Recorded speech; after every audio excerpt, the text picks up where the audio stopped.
My name is Ida LeBlanc.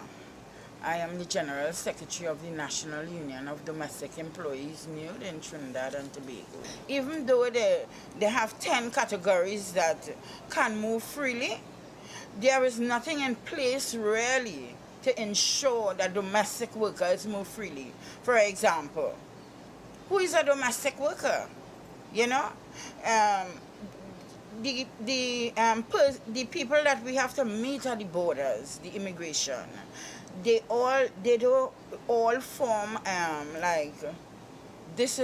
they don't have a fair definition of what is a domestic worker, who is a domestic worker, and what is domestic worker.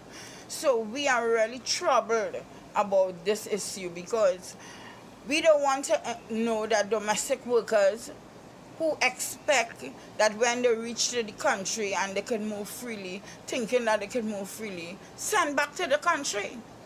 Because some domestic workers will really have to save for months, even a year and more, to get that money to travel. And going to a country and being sent back is not an easy thing, you know? It is something that domestic workers, it's saddening. And not only saddening, it hits in your pocket. Because when you save this money thinking you're going to make a better life for you and your children and whoever might be depending on you, you fall deeper into this poverty pit. Recognition for domestic as workers is a critical issue for us. This is a burning issue for us. This is the issue that we really started off with when we established our union in 1982. And to date, in 2013, the situation remains the same.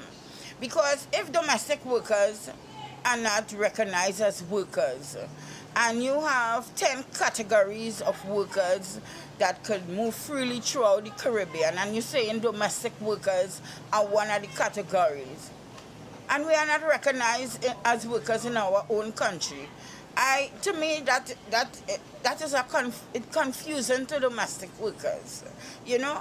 And all we are asking governments to do is to ratify the Convention 189, which spells out all the protections that domestic workers need and should have, you know. And that convention also tells you about what is domestic work, you know, and who is a domestic worker. And if governments can just use that as a guideline, you know, in seeking to protect domestic workers, well, that in itself will undermine all the other discrimination that domestic workers have to face daily.